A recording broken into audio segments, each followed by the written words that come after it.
This is your boy Rob Brandon, aka Rob the Realtor, also known as Mr. 485. I want to thank you for tuning in to I Put the Real and Real Estate Podcast. Guys, there's a lot going on today. You got the Black Lives Matter movement responding to the unfortunate death or murdering of George Floyd.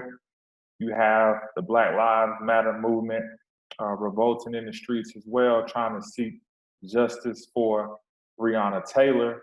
There's just so many deaths that occurred just this year, senseless acts of violence uh, based on police brutality, amongst other things. And I just wanted to figure out how I could put or fit that into my podcast, but still tie it to real estate, just so it could be a teachable moment for everybody that's listening. And again, I do appreciate my listeners and I thank you. Today, what we're going to talk about is the Fair Housing Act. The Fair Housing Act was an act that was signed by Lyndon B. Johnson. Oh, Lyndon Johnson was one of our former presidents. And this law allowed it or made it illegal to discriminate on the basis of race, color, disability, religion, sex, or familiar status as it pertains to housing. Now, someone may ask, how can you discriminate on housing based upon one of those measures? Well, it's easy. If you're a landlord and you own a property, in some of our previous episodes, we talked about flipping homes and renting them out or flipping the home and selling it. But if you decide to fix it up and you know what, I don't want to sell this one. I think I just may rent this one out. And if you decide to rent it out and you now are, in fact, a landlord. So with being a landlord, you have the ability, you've been tasked with trying to find somebody to occupy that particular property. Most people would have an application that they would have potential people complete. And when they complete that application, there will be various things on that application. It would be income, I would imagine, employment status. Have you ever been evicted before? Just various things. But what it is illegal to do is to discriminate on one of those things that I mentioned before. So you cannot not rent to someone because they're Black, or not rent to someone because they're white, or not rent to someone because they have a disability, or not rent to someone based upon their sex or familiar status. So they're not married. You can't view her as a Jezebel or a woman of the night or things of that nature just because she doesn't have a male in the home with her. Now, there's a myriad of things that's happened over the years as it pertains to being able to keep potential homeowners out of certain neighborhoods. One of the things that's been going on for years, and it is illegal, is called redlining.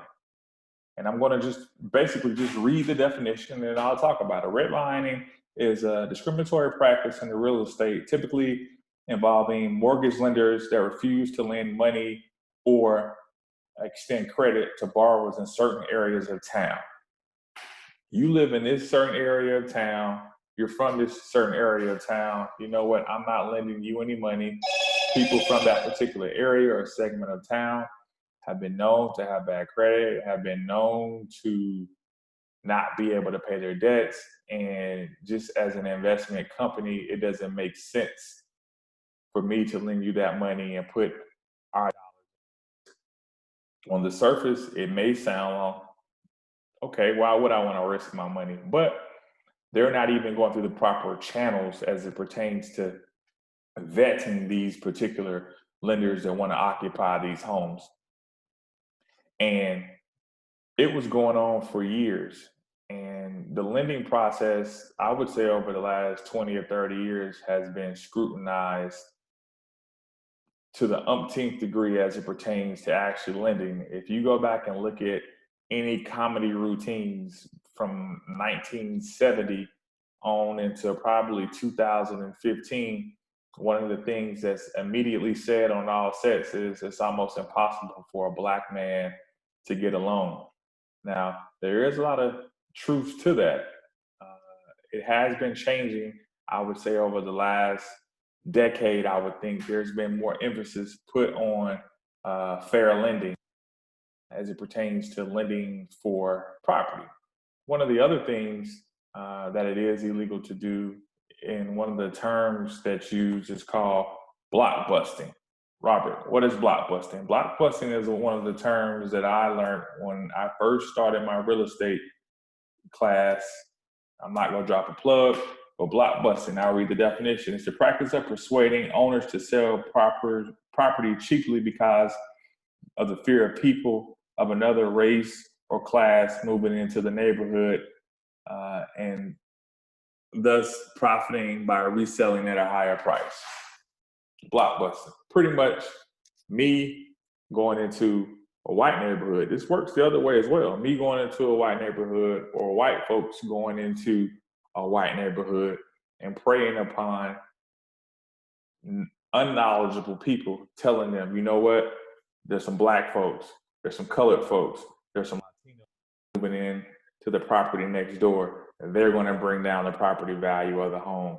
And you know, once one starts moving in, 2, 3, 4, and then sooner or later, there goes the neighborhood. Well, a lot of people believed in this, and it resonated with them. And what do you think they did? They sold their home.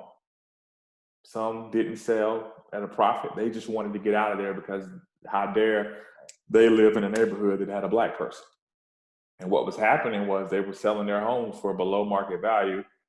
And then, of course, the person that purchased the home is now selling it for a profit at a higher value. And believe it or not, this still happens today. It's very sad. And a lot of times they're preying on the elderly, and more so the misinformed.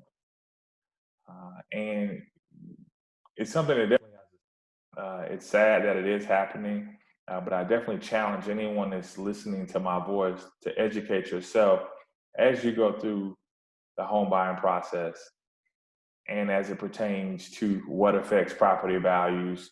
A lot of things that have to do with the property values as far as what's going on in the economy, the job reports, and things of that nature. So don't be afraid because you have a black person moving in your neighborhood, or a white person moving in your neighborhood, or a gay person moving in your neighborhood. Diversity is very important, and it actually strengthens the neighborhood with different types of people coming into that area. One of the other things that's illegal that's happened with real estate over the years, and it's funny that we are in an election year. The term that I'm going to reference is called gerrymandering. That's correct, gerrymandering. And I'll read that definition verbatim as well. Manipulation of an electoral constituency boundary so that they favor a party or class. Gerrymandering protests the party lines that keep incumbents in power. So you know what? If we have this section of people right here that are white and they vote Republican, you have this section of people down here that are black and they vote Democrat, and you have a section in the middle, let's just say over here that votes Republican, a section over here that votes Democrat, a section down here that votes Republican. They may try to go in and redraw that district so it zigzags across and you get all Republicans in this district. Just think of like the number 8. And everything outside of that number is considered a district. Everything inside of the number is considered another district. And of course, that's unfair because that means you would probably draw boundary lines through one neighborhood just to get a certain type of voter into your constituent bases. And generally, you may ask, what does that have to do with real estate? Well, it has a lot to do with real estate, just as far as what type of neighborhoods get resources, what type of neighborhoods get roads, the tax values in those particular neighborhoods. If you have it shouldn't be this way, but if you have a Republican person that's in office, they may sway to one side of town opposed to another side of town as it pertains to getting certain things that people in that neighborhood want and need. Uh, there shouldn't be a direct relation to housing and schooling as well, but uh, I would say it's taboo, but most of the more affluent neighborhoods, the kids do have better schooling, if not in that neighborhood, but go to better schools from that neighborhood, especially the public schools. We do know that people have the ability to do private if they would like, but a lot of times those neighborhoods that are a little bit more affluent are afforded better schooling as well. So gerrymandering starts the actual problem. But once that process is completed and those incumbents are able to remain in office, that actually perpetuates the problem. So I challenge anyone listening to let's start having conversations as it pertains to race. I know a lot of people are more comfortable speaking with people that look like them or doing business with people that look like them, and that's perfectly fine. I'm not telling you if you're white, you shouldn't have a white realtor. I'm not telling you if you're black, you should have a black realtor. I'm just telling you that at times it's very important that we step outside of our comfort zone. And if you have any type of trepidation or any ill will towards extending an olive branch, then you definitely want to check yourself, because that's part of the reason that these lines are so blurred as it pertains to racism and understanding the other group. Uh, I do want to thank everybody for tuning in. This is your boy Rob Brandon, aka Rob the Realtor, also known as Mr. 485. I want to thank you for tuning in to I Put the Real in Real Estate Podcast. We out. Cheers.